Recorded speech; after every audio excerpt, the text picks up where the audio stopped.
update.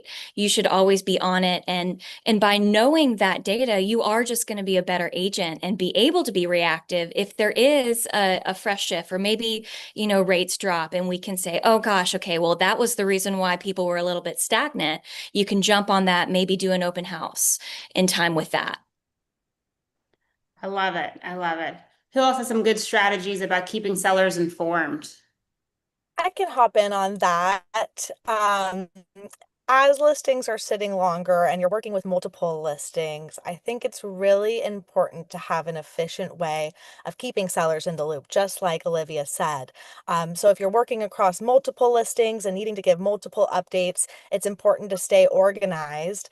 So one tool that I really like to use, and you may have heard of this as a tool for listing presentations or pre-listing presentations, High Note is a really great site and it's a living link. So you can share a link with your seller and then continuously post updates there all in one place so that they can come back and visit, and everything is held there. So it can be a really useful tool if you're working across multiple homes, doing multiple things that a seller can continuously reference so that they can keep track of what you're doing. So on a High Note link, there are multiple things that you can add. You can add text, you can add images, PDFs, links.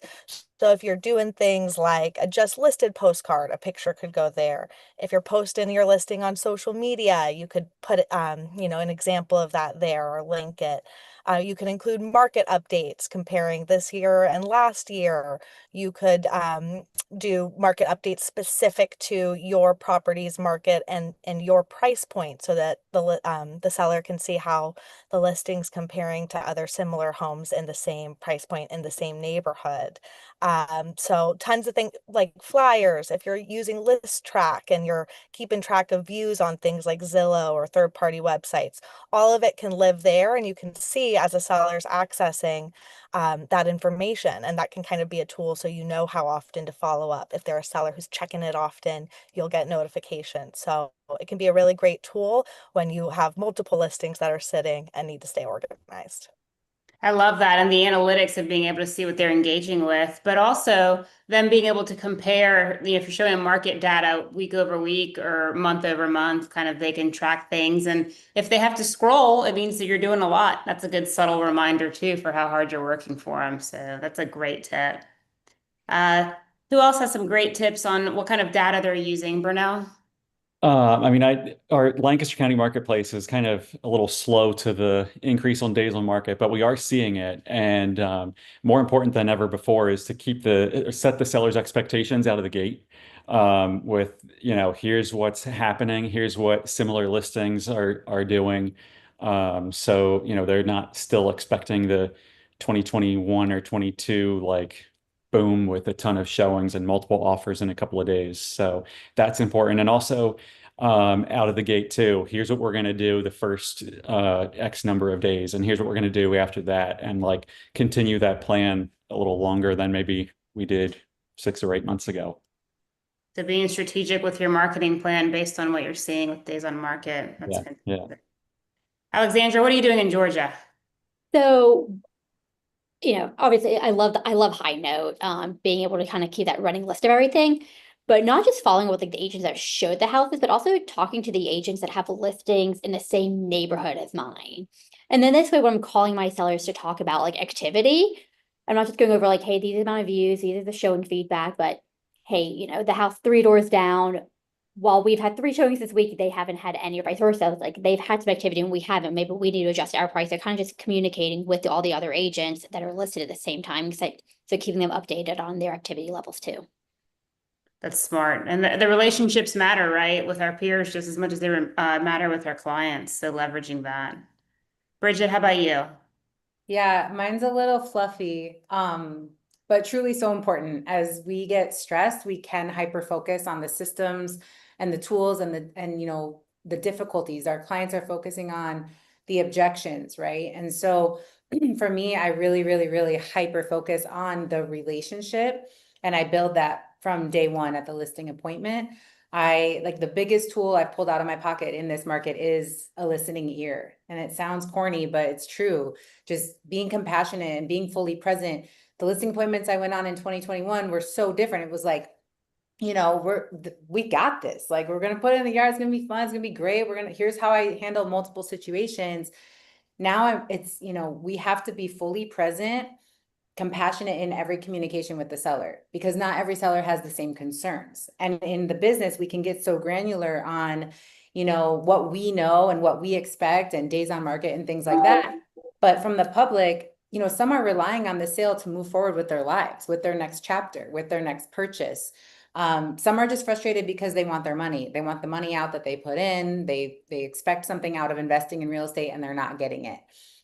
Some are draining their whole life savings, you know, keeping this thing afloat and avoiding foreclosure. So do not forget about the basis of real estate, which is relationships, you know, and that can get you a long way in terms of just building trust and being able to implement the systems and the professional advice that you have, because you've built that layer of trust and understanding in your client. It's so, I mean, important right now. And it all starts with mindset, right? Everything we do starts with mindset and adjusting our mindset and establishing, you know, what does the market look like right now? And how do I have to adapt to coach people along? That's very wise, Bridget. Who else has some good strategies for their listings right now? Joe?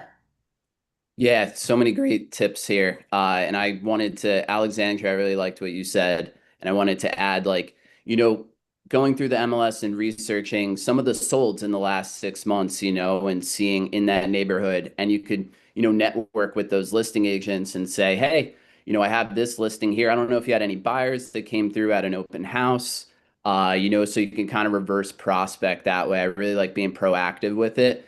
And then you get to report back to the seller, like, this is what I did today. Also, there's sometimes, you know, we could leverage local lending programs. Sometimes there's some really good programs in that zip code where maybe it's more affordable, a better interest rate. And sometimes even with our clients, you know, we may have somebody that needs to sell in order to buy, but maybe not. You know, I know Prosperity has something where, you know, they have where they can exclude the debt to income ratio.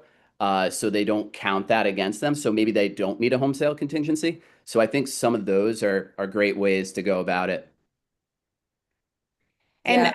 I've heard too that we've had a lot more loan programs introduced in the last year than we've had in the last decade across the board. And so we don't have to be the experts, but to your point, Joe, you know, having that partner in mortgage to ask the questions too and bring that idea to the table is fantastic. Bridget. Also, assumptions. You know, I've had some, it just depends on when their loan was originated, but there's been some opportunities where the principal balance is actually pretty close to what they would, you know, pay for the home in terms of their down payment comes in, fills that gap, and they can assume an interest rate that's much lower than today's market rates. It does take a little bit longer, but again, just looking at creative strategies to help market the home so your seller feels like we're really truly casting a wide net. Just get really, you know, informed on the process with that specific servicer or loan lender. But I've seen some success in that realm too. You just have to know kind of how much they owe and if it makes sense. Mm-hmm. Any other ideas in terms of keeping the listing fresh and marketing it on day 90 as effectively as we marketed it on day 1? Yes, I would like to share that little bit of that, Maria. And this is Natalie Sanchez with Berkshire Hathaway Home Services. I buy real estate here in Bossier City. And some of the things that I do that I think has been working for me, it's definitely, and I know we have some people that don't want to take that step, but videos are helping so much my career. And if you're watching this and you're thinking there's no way I can be in front of a camera, I think I was like you. I was 100% like you. I didn't think I could speak in front of a camera. And it was thanks to Berkshire Hathaway and all the conference that we have, we have been to, or I have been to, that have motivated me. I have seen the work that other colleagues, like amazing agents here, do with the videos. And I just, let's just be honest, people scroll every day, and they're trying to find something. And if they're trying to find a home, sometimes where do they go? Social media to see what is out there. And even on Zillow, they offer that option of videos now. So people are being more visual. So they want to see what is out there. So don't be afraid. If I did it, you can do it. And videos have definitely have changed the route of my business, even if I'm not in the video, even if it's just a video of the pictures. Even if you're afraid to be in front of a camera, just get a videographer to do the house. And then another very important thing is that your clients are going to be noticing that you are doing something. It's not just sitting there. It's not just doing the regular Sunday open houses. It's you're trying to show you property, not just through those usual steps, but going above for that. And I feel like the sellers are noticing that. Every time I post a video, I do a post about the new listing or the listing, even if it's been sitting there for a few weeks. I try to text or send email, somehow communicate with my sellers. This is what I've been doing. Another thing that has been working for us is reverse prospecting, and some of our MLS have that option, like seeing what other agents are doing. Are they emailing this to prospect clients? And we always, even if it's like 100 emails, 200 emails, we have an email set up that I already have made in advance, asking the other agents, hey, I saw that you emailed this property to one of your clients. What can we do to procure an offer? Let us know if there's anything. My clients, especially if my clients are very motivated, I definitely have to email them, and we have some great results. Agents texting back or emailing back saying, hey, I didn't even notice about your property, but let me email it again and see if I can bring you a buyer. And the house is being shown, and then we got one more showing, and I can send that to my client. They're noticing that we are working. Postcards, they never get too old. There's people that don't get on the internet. There's people that don't have access to social media, and it never gets too old. I got 3 listings out of sending regular postcards every time I have a closed property or just listed property. So some other things that I've been doing. There's so many, but my colleagues have great ideas too. Well, Natalie, your videos are fire. I love them. And if you haven't seen them. them, you have to go because they're so authentic. They're so good. I love them. I also really love Bridget's videos. So Bridget, like I want to hear from you. You tell stories with your videos versus just like a listing video. And so, I mean, how's the reaction been to your videos? Have any of those houses been sitting? Like, have you been able to sell them through that? So it's hard to kind of quantify like where the buyer comes from. And if I will say, I did one, on Tyndall that was kind of like a dating app sort of theme, So like cute. the house was the eligible bachelor, and it was looking for his soulmate. And what it helped do was once I had someone that had seen the house and they were interested, and it did happen to be like a younger single woman, I was able to send the video to the agent and have her share it like during kind of like the offer process, like the inspection period, and it helped kind of like connect them a little more, That's awesome. So yeah, I just have fun with it. Like personifying the home is always a fun one too, the Penelope video. Of Yeah, that's Yeah, like Penelope is my favorite. I Bridget, and know. then not just that, but like the telephone one. I Mhm. watch it like 10 times. Honestly, let's be honest. You cannot watch that video just one time. Uh, Another great video marketing, of course, is Olivia. I saw her video with the pool, and I said, I don't have that It's so house. cool. I don't have. I was thinking, I was like, okay, I don't have a I think it's like $3 million home, but I have a home that has a pool. So Yeah, I'm it's gonna do a video. 2.4. And I did it. And every time I post a video, I get inquiries like, hey, we were thinking we want to buy. So even if you think your video is not working, it is. And if you are willing to watch all of us videos, create your own so that other people, other agents are watching. And even if it's not a buyer, it's another agent trying to bring you a buyer to that home. To add Right. on, Well, and if you have like a video ready house, it gets other agents, it gives them the opportunity to do social content. So this house that I'm sitting at now with my brokers open, I invited anyone and everyone who does socials to come out to the brokers open, and it gave me so much more exposure that then really got this house talked about far and wide across all of Virginia. And so it goes beyond just your own videos, but giving people a space to do videos could be amazing. So Olivia, to clarify, you did like a broker open and invited a select group of agents that was Yes. active on So social. I try to be very well aware of like all the other agents, in my marketplace. I follow them on their socials. I try to be as networked as I possibly can. And so, I mean, I'm sitting in a 7,000 square foot house. We have plenty of space for plenty of agents to come. And so I just threw a huge party. I had a DJ. You can see the view. It was literally a beautiful day like this. And so I got probably about 50 different agents out to this property, one to see this crazy house, but they were all very qualified. They had purchasers in this price point. But for those that didn't, they had social media and they were able to do videos and, show their clients that they're in properties like this and that they can show properties like this. Because right at the end of the day, it's about selling the property, and it takes two agents to sell that usually. And so I love to create other opportunities for other agents to show what they're doing too. And this was a great venue for it. And this house is now under contract. There Yay! you go. Congratulations. Asia, you had something to add there too? Yeah, I was going to comment on what Bridget said about how it is hard to point to, this exact video located this buyer who saw it and then purchased the home, but it's putting energy out there when you make videos. And as real estate agents, we have a lot of realtors who follow us. So it is making that listing top of mind, but it's also staying top of mind to your clients who follow you, and just putting energy out there creates energy. So I think it's really worthwhile, definitely. I love it. Any strategies around price for, Yumi. Hi, this is Ayumi Kim with Berkshire Hathaway Home Services Hawaii Realty. So I think, when you have multiple listings and things are sitting a little longer, I think it's natural, or it's bound to happen where you kind of start to overlook smaller details. You get busier, and day one, first open house, you're making sure there's absolutely no dust, everything's perfect. But at day 50, 60, you start to, not really think about the smaller details.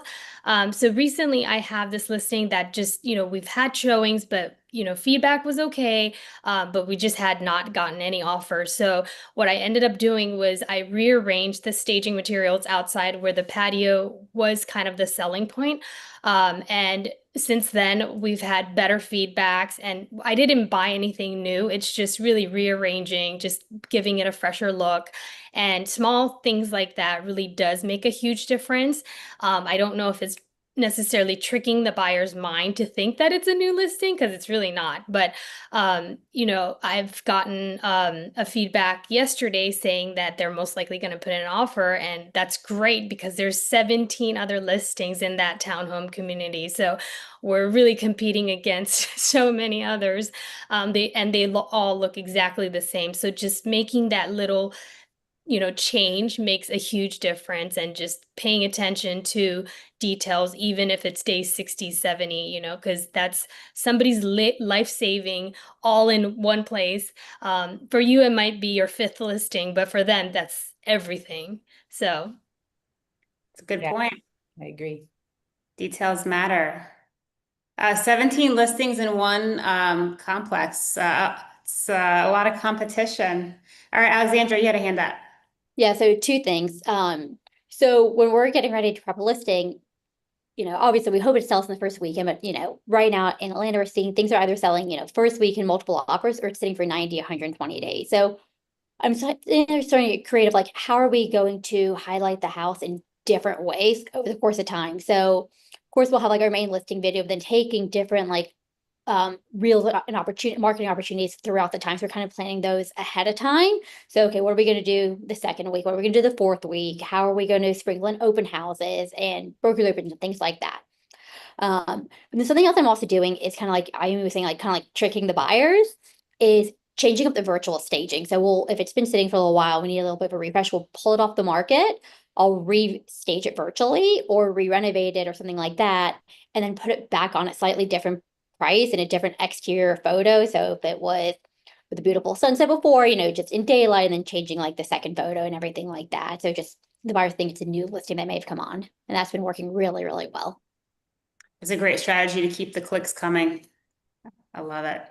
In terms of putting it back on with a different price, what are we seeing with price reductions? I looked at Lawrence Yune's slides that he just presented in DC last week, the chief economist for NAR, and he compared price reductions over the last 60 days to price reductions same time 2019.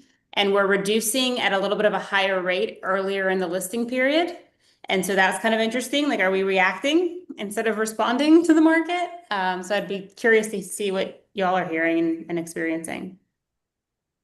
Yeah, I just wanted to make a comment too, like refreshing things. It's important to do that along with the price reduction, I think, because then it's great to, get it sent out again with a new price and kind of a refreshed look, versus just doing a price reduction. It's still the same, looks the same, feels the same.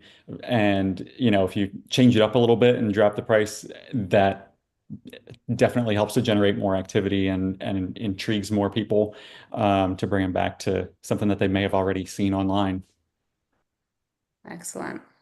Bridget, you're nodding. What's your I'm price? nodding just because I love that combination. Even if you only reduce it by like $1,000 or even just $100, they're not going to see the new virtual staging or the new photos. Or what I'd like to do also is when I'm in a neighborhood that has a bunch of competition and it is a kind of a tract home subdivision, so the fronts all look very similar, I'll switch the front photo for something inside, like the kitchen or the living room or the backyard or something like that. But in order for people to really see that, you have to link it to something that the algorithm picks up and blasts out through emails and searches and things like that. So I was just nodding like emphatically with that, because sometimes clients want you to change the copy, they want you to change the descriptions, and maybe that will help. Or let's say that we'll give them $5,000, sure, but they're the new people, and even the same people that have seen it before will never see that if you don't do something that the algorithm picks up on, like taking it off the market, relisting, or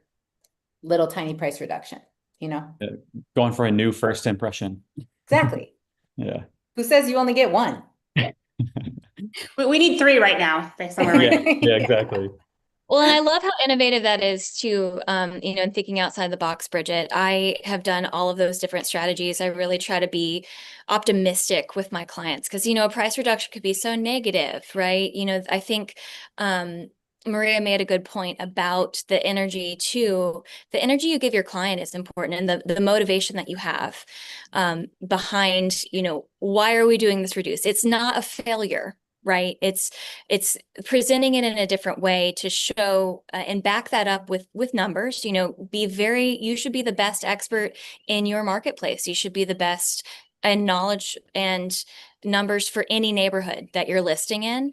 And naturally, you're just going to understand you're just going to start to get kind of a feel for it. Like, hey, in this neighborhood, there are 5 other houses. 3 of them have reduced. 2 of them have sold. This one listed at the same time that yours listed at.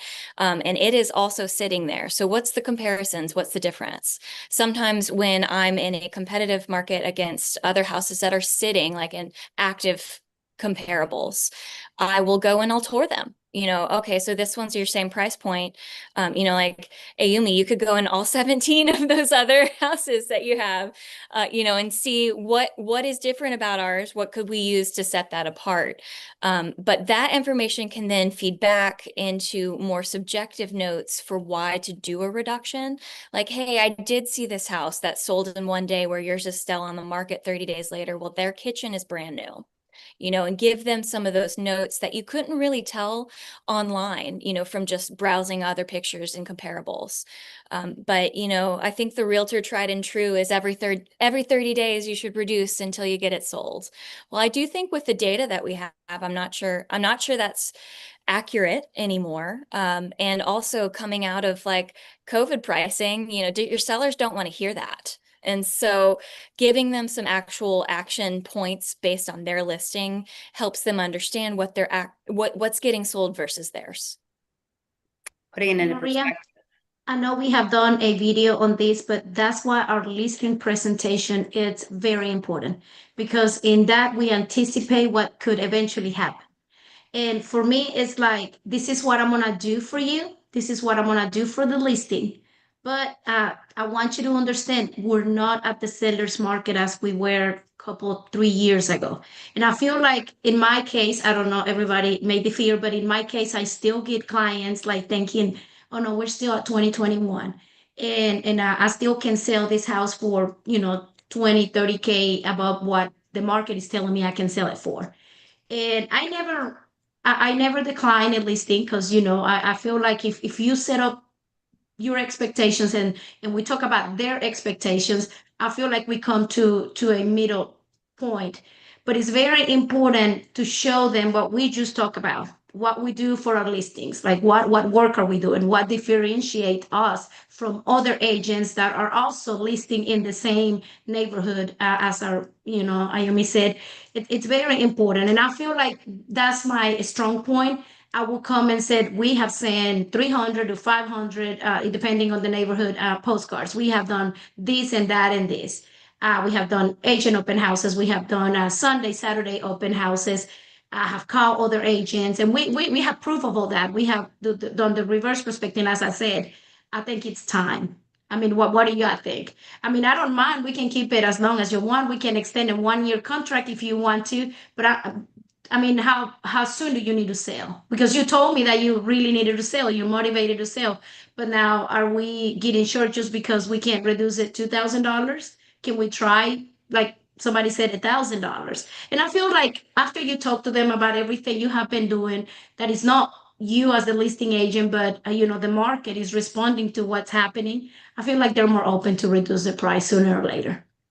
You had a good point there to Bridget's point earlier, understanding their motivation.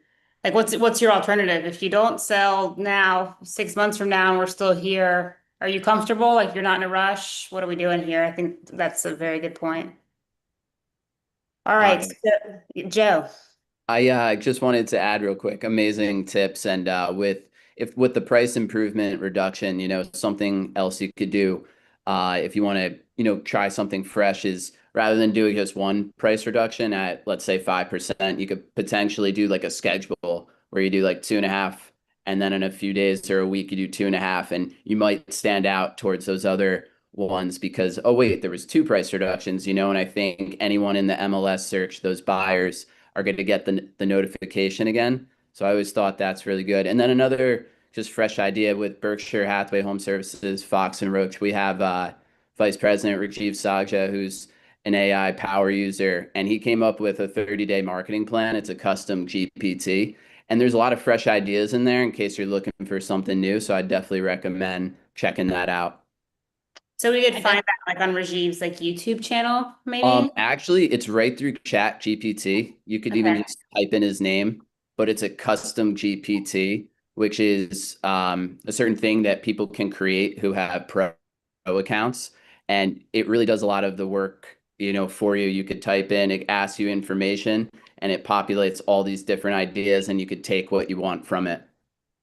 That's awesome. Rajiv is the king. He is. Yeah. I definitely second the AI train. I've actually created different GPTs myself for listings. One of them is listing refresh, like take all of this data, what's wrong with this listing? I've asked Chat GPT that. And it takes competitive listings and can say, hey, like you have a spelling error here on your remarks, and you have like everything else, you're 30% higher than 5 other listings in town. And so it's just an amazing tool, and I recommend to anyone who is in real estate to start using it, because once you start to get into it, you can't ever leave it behind.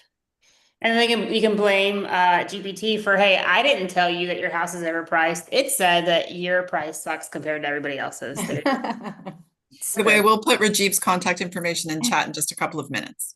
That's awesome. All right, let's talk about our buyers. Buyers getting discouraged. How are you coaching them through? What are your buyer conversations looking like? I can speak to this. I'm with Berkshire Hathaway Home Services Drysdale Properties, which covers parts of Northern California and Nevada. And we've started doing something really cool that I think is an excellent talking point when it comes to doing a buyer presentation with a potential client. We're calling it the No Stone Left Unturned program. And essentially what it is once you have a signed buyer representation agreement with a client, they are providing postcards that you can send out to homes that match the buyer's wants and needs that aren't necessarily on the market yet. So you're reaching out to would-be sellers and potentially gaining listings that way as well, because on these postcards, there's a QR code where a seller can look up their home value if they are maybe curious about selling. But I think one of a buyer's greatest fears is that they're going to miss something. And especially with a lot of noise in the marketplace about some brokerages have access to off-market listings, I think it's really important when you meet with a potential client to highlight the ways that you're going to be creative about finding them their next home. We're not just going to look at listings that are on the MLS. We're going to talk to other agents, find out about coming soon, send mail directly to potential sellers. And then also really be aware of the new home opportunities in your marketplace. So I think it's really important to know all the new construction that's going on around you, to be on the builder's mailing list so that you have access to their info about incentives, whether it's rate buy down or covering closing costs, so that, if a home's maybe out of your buyer's price range, but they're offering, a big rate buy down and it brings it into being affordable for your client, you're able to be the hero and suggest that new build community to them so that your client never feels like they have to go to multiple places to find their home, that you're going to be the source and you're going to have your finger on the pulse for them. I think it's a great differentiator and can be a motivator to get a client excited about signing a representation agreement with you. I love your proactive approach too, because it is really hard to get that information out to consumers about various incentives on resale and on new construction. Like there's nowhere where all that lives. And so doing that homework on the front end, that's amazing. All right, Natalie, you had something on this too, I think, in terms of how you're working with your buyers. Yes, absolutely. I was saying the other day that it's so important to know that there is a variety of programs out there. And sometimes we're not reaching out to lenders to know, hey, what's new? What new programs do you have to offer to certain buyers that maybe couldn't qualify a couple months ago, 6 months ago? But I always feel like if a buyer reaches out to you inquiring about like a listing that it's been going on that my neighbor's house is selling, I feel like it's because they want to buy. They just don't know how to buy. And it's our job, it's our duty. This is what we do. We serve those with the desire of becoming a homeowner in here. So it's so important that even if you don't know all the programs, that you have somebody, that you have few people around you that can guide them. Don't just settle for one lender. That was one of my biggest mistakes at the beginning of my career, and I admit it, and that's why I'm here sharing this with you. Hopefully that so that if you're new, a newbie like me, you will not make the same mistake. Find other options. Another thing that I wanted to share, and I've been thinking about this question, Maria. Let's say you have your first time home buyer, they purchase a home. Did you ever mention, is this going to be the only one that you're going to get? Are you looking to invest? I'm an investor myself. I got into real estate because my realtors used to ghost me, literally, because maybe I wasn't buying $1 million homes, but I wanted to invest. And that's one of the questions that sometimes we're forgetting to ask our clients after we close. Hey, I'm so happy for you. Congratulations. Welcome to the home ownership deal. But is this all that you want to do? Are you looking to invest in the future? And I bet you anything, they're going to answer, so how do we do that? Can we? Are there an options? So there we go. You got another buyer in the way. So don't always talk your experience. I'm sure most of y'all are investors too, and we're leaving that behind. We're not sharing it because we're thinking that we're showing off or we're just bragging about what we do, but it is not always like that. Real people, real investors start like that by being asked, would you like to invest? And that's one of the things that have worked very good for me. My clients have always been repeated clients because I always bring that up. This is how I started. I started with one property. This is how many I got right now. And I can help you. So that's some of my ideas. Your next deal is rooted in your current deal. I love it. Who else is doing a great job with their delightful buyers that are not at all ill-informed? Joe, what do you have for us? Yeah, I wanted to talk about off-market opportunities. So I think, when buyers are getting discouraged, most likely, on-market properties are really tough for them. Maybe they can't waive everything like their competition or they don't have cash. And, with the buyer agency agreement now, I think off-market for sale by owners, reaching out to sellers directly, it's such a great time to do it. I mean, we have the agreement now, and I think we could be really proactive with that.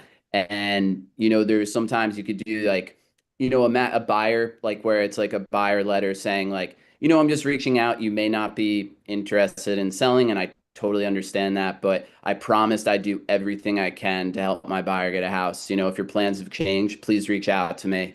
And then also with the for sale by owner, I had a recent client that was getting really discouraged on market, and I was like, we were like, let's take a look at the for sale by owner. And, there wasn't as much competition with it. And we ended up getting them the house. And, it was a really awesome success story. I love it.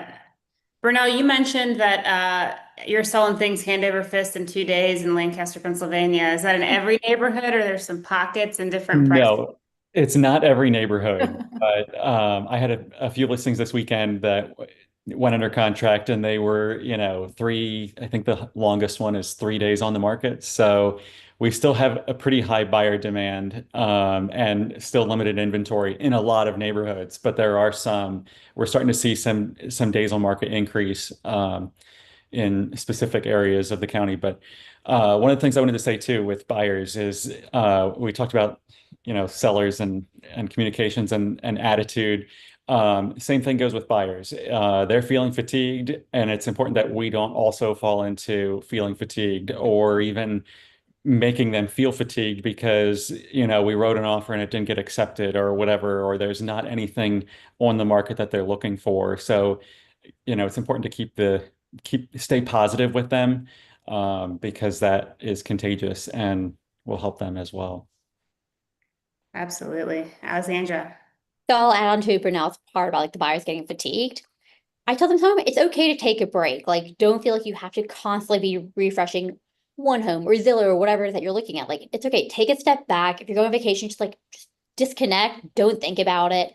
Or like, don't rush out every showing. Like, I'm like after a certain, like, I learn exactly what my buyers want. Like, I'll go look at the house for you. I'll let you know if it's a good fit. I can FaceTime you through it, but don't drop what you're doing every single time. It's going to be okay. And just take that step back and take a deep breath because then everything will happen in the right timing. And then as soon as they kind of take that step back, And you're giving them that confidence too, because they know that you're on the lookout for them. Like you're bringing that value. exactly. And I'll text them being like, hey, like this one just came on the market. I think it could be a good fit. Like, I'm gonna go take a look at this. Like, I'll let you know how it is. So then they don't feel like they have to be the one constantly in there too. Yeah, I would say, for me, my mentality is abundance, right? There's plenty of business to go around. There's plenty of people hiding in the cracks of your community that are ready to buy. They just haven't met you yet. So if you're with somebody, and again, back to just understanding your client's motivation, if they're not ready or it's not happening, I'm the first person to tell them, look, maybe now isn't the right time to buy for you. If you keep seeing these things and you don't want to offer what they need and it's not working out and you love living in your mom's basement, like stay there, stay comfy. You do that. I'll be here. I'll trickle it, to you as new listings come up. But other times people have an $800 mortgage and it's like, what are we doing here? What's the motivation? Are you really bursting at the seams of your current house, or are you just kind of being pressured to buy a house because that's what everyone's telling you to do, So understanding their motivation, reminding them of their current situation. And if that's not the buyer that's going to move right now, then you prospect, you continue to do what you do best, and you build relationships and find where you can service the community that's ready to go, that has true motivation. Divorce, birth, death, jobs, all those life situations, Get in with the military community. There you go. Depending on your town, that's a really lucrative group of folks. Other buyer strategies, Olivia, tell us more.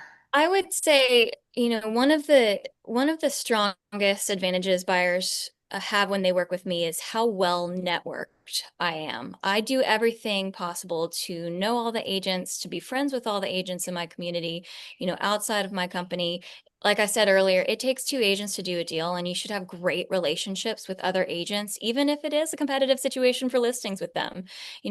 There's so much opportunity when you have good relationships with those listing agents. Maybe they'll give you a heads up on a listing that they have, or maybe they will share with you something they have off market, or maybe their aunt's cousin is selling and doesn't want to list it, and they know you're a good agent and will give you first crack at it with a buyer. There are so many opportunities that you get through those relationships that, I try never to burn a bridge. I try to bring as much value to those transactions that I can on the other side.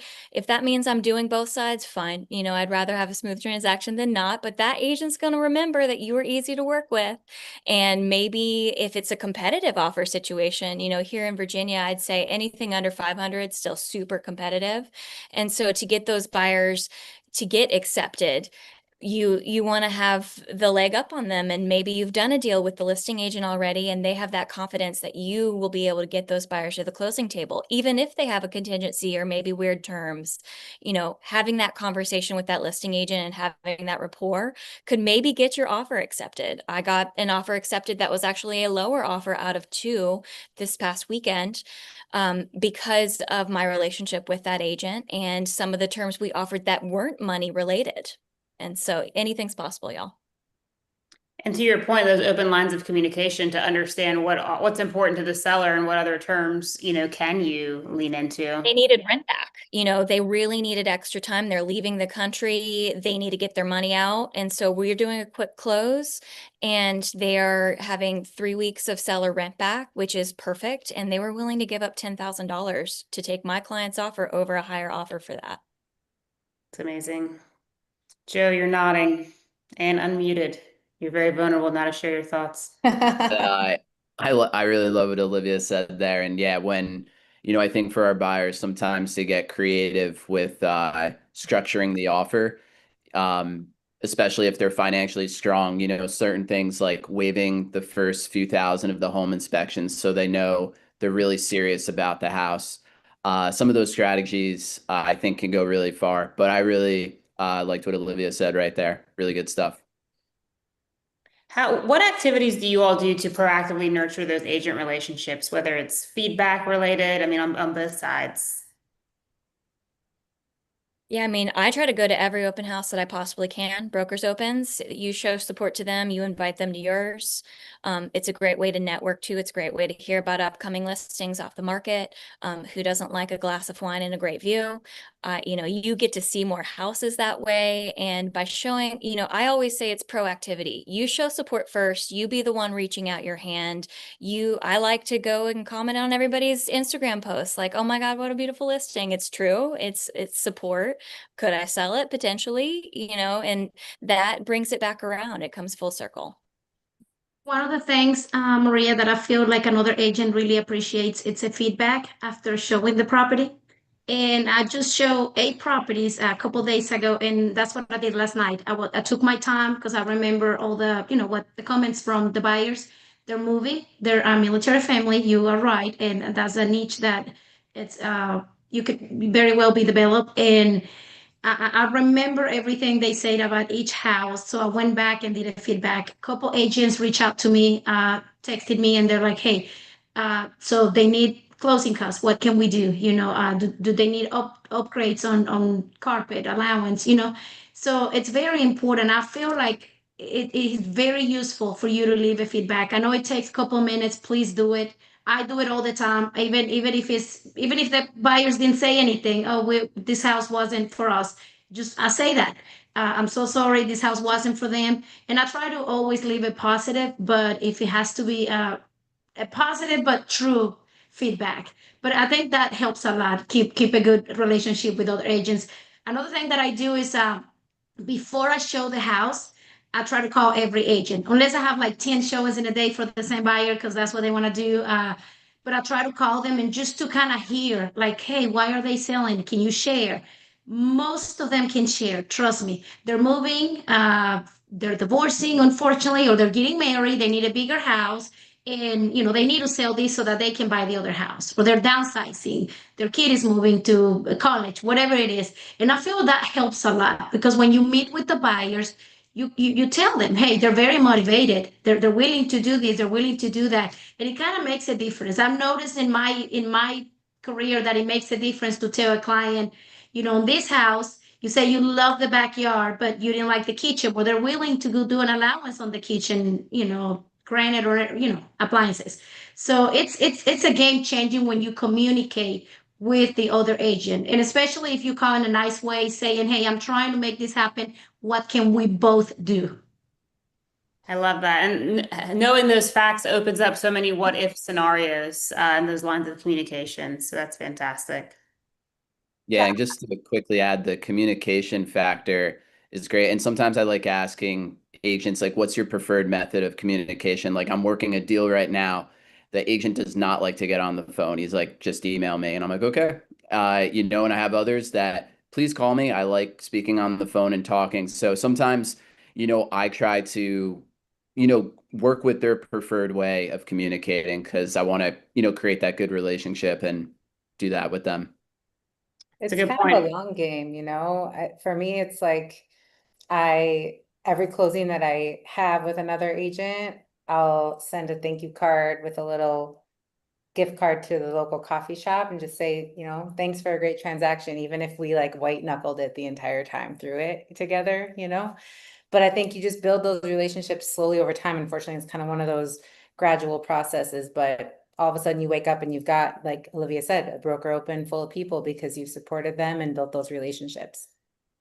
And it's totally fine for someone to be able to tell their client, hey, I've done a deal with this agent before, and I know that they're working with a serious buyer, and I feel good about this offer. I mean, that's I have won two offers on that same sentence that you said. The agent, actually, I'm about to close it next Friday, one of them, and she told me, she's like, Natalie, we got a little bit higher offer than yours, but I told the sellers, I have worked with Natalie, and she made it happen. We closed, which of course it's a teamwork, lender inspections. But another thing that we're forgetting is like our reputation set strong. If you're telling the listing agent we're gonna get inspections done right away, which is what I do. I don't want to waste 10 days trying to wait, unless the inspector that the buyers choose, or somebody, they know somebody and they can't do it within, then I'll change the due diligence period. But if I can do an inspection the next day, every agent that has worked with me knows that I will get it done. Like, I'm not gonna wait 10 days to find out that they don't want the house, because I don't think it's fair for the listing agent either. Just like it won't be fair if I was on their shoes. So always try to do to others what you would like to be done to you also. absolutely, absolutely. I think a lot of my buyers are getting discouraged because of the higher rates, and we're not really seeing much of multiple offers unless it's, a specific area, maybe in Kailua or something. But I think they're kind of getting tired of buy now, refi later quote. And so now I'm trying to focus on why this property works perfectly with their lifestyle. And once the rate drops and when there's more competition, they may not be able to outbid other offers. Therefore, they're not going to get the property. And I think a lot of the times, the biggest fear with people are missing out on the opportunity. And if they don't own now, it's because, they didn't buy during COVID when the rates were very low. And, they already feel like they've already missed out on that. So now it's like, hey, you have the chance to, you know, buy this perfect property. So rather than focusing on, oh, don't worry, just refi later, just, if you can manage the monthly mortgage now, you'll be fine. That's not really realistic in their mind. They think, well, it's easier said than done. So rather focus on the positive, which is, okay, this is perfect because of your lifestyle. So that's kind of the approach I've been taking. I love that. Goes back to their motivation too. I don't know a lot of buyers that bought because the market conditions were just right. Usually that third child throws them over the edge. All right, team. What else for the good of the cause? Y'all have been incredible today. So many good nuggets to take away here. Professional courtesy not being the least of which. I love it. I just want to say not to forget about your own personal well-being. I know again, it's like kind of this whatever, fluffy, corny, but it's true. It's like I've noticed that my business thrives when I am mentally, physically, spiritually like solid, and there's no perfect center. You don't ever achieve like a perfect like enlightenment, like we're not Buddha or whatever, but it's just so important to whatever fuels you. It might not be like a 6 mile run in the morning or like maxing out at the gym or whatever it is. Like if it's reading 10 pages of your favorite book and kind of like, your little escape, or binge watching Love Island USA season 7, like whatever it is, just make sure you're taking care of yourself, because you can't show up for others if you're not showing up for yourself. Yeah, piggybacking off of Bridget, I mean, that's so important. I'm extremely grateful. I've had more listings in the last 3 months than any other time in my career, and I have had to. Thank you. I feel insane, but I've been doing self-care, and I've obviously got amazing group of agents that I can ask questions to. And if you hit a roadblock, like I've had some like really big issues pop up in the last couple of months, but if you bring it to your office, you bring it to your group, you may not have the solution, but like I've solved them in minutes versus like agonizing them over hours because of the people I've surrounded myself with. And, to me, at the end of the day, my optimism survives all. And so if you stay optimistic, you're going to find an optimistic solution. If you are a negative person, you're going to find a negative solution. So it's all about that mindset. Yeah, Bridget. Everything's figure outable. Yeah, Bridget and Olivia, those are such great points. And I think when we take care of ourselves, we could help with our clients more, especially I think what we were saying, like clients getting bored or discouraged. It's hard, like they're buying a house at the like most competitive time probably, ever. And being there, and also, I've had so many clients that I feel like they were just ready to quit. And I think that motivation and also the storytelling of like another client. Listen, I had another client that was right in your shoes. They were almost quitting and we found it. And I know it might not happen tomorrow, but let's just keep going. And, like Alexandra said before, maybe you go on vacation, take a little break, and we'll come back to it. I think it's just constantly being there for them and hearing them out. Such important advice because it's such a stressful, anxiety-provoking process in so many ways. And if you don't take care of yourself and you're not able to be that objective third party to kind of really just base in the facts and listen and be compassionate and bring your empathy. And I mean, I'm not running 6 miles in the morning unless somebody's chasing me, Bridget, but for them to do that, feel good after that. Read both then. Carry on. All right, who wants to wrap us up with their favorite nugget to share with the group? No pressure. Close it out. That was really solid. Well, I was thinking this morning, thinking about this, and of course, I do my morning prayer. So if you are like me, always think of the amazing, whether you believe in God, universe, whatever you believe, think that there is a outside force out of us that is always trying to help us achieve. But in order to do so, we have to do it. And I was thinking about this phrase, it came to my mind. And when you said that, I didn't think you were going to ask, but I was like, it is my time to say it. I always think that brilliant futures come from brilliant ideas. And if you're watching this today, you have wonderful, amazing people. Trust me, I'm new in here, but these ladies over here and so many others that are part of the Rethink have amazing ideas. My business will not be the same if it wasn't for Rethink and of course Berkshire Hathaway. And I hope to see you at conference in Arizona, our summit. But just do watch this video again. Watch the previous Rethink Live. Watch the year before Rethink Live. I bet, and just grab one thing. One thing, I'm sorry, because I know the brilliant future comes out of brilliant ideas like the ones that they have shared. Thank you for sharing, amazing people in here. Thank you all for sharing so freely. You're incredible at what you do. You take care of your people in a way that is bar none. So we appreciate everybody joining today. Sandy, anything else for the good of the cause? I have a couple of things. Again, thank you, Maria, for doing a fantastic job leading our National REthink Council members down the path for this great discussion today. Do know that for everyone who might not know, this is half of our REthink Council. The other half was on our session in Q1, and we'll be back in Q3.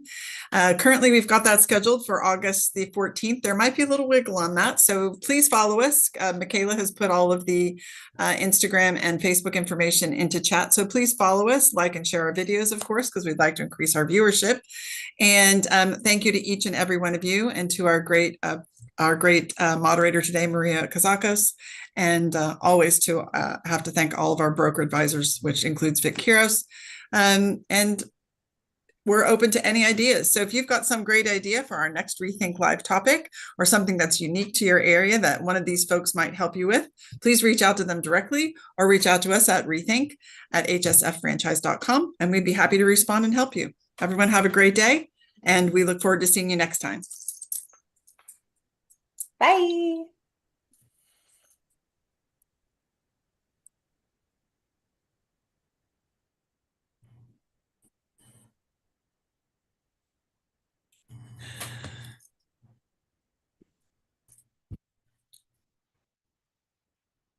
Yay, we're done.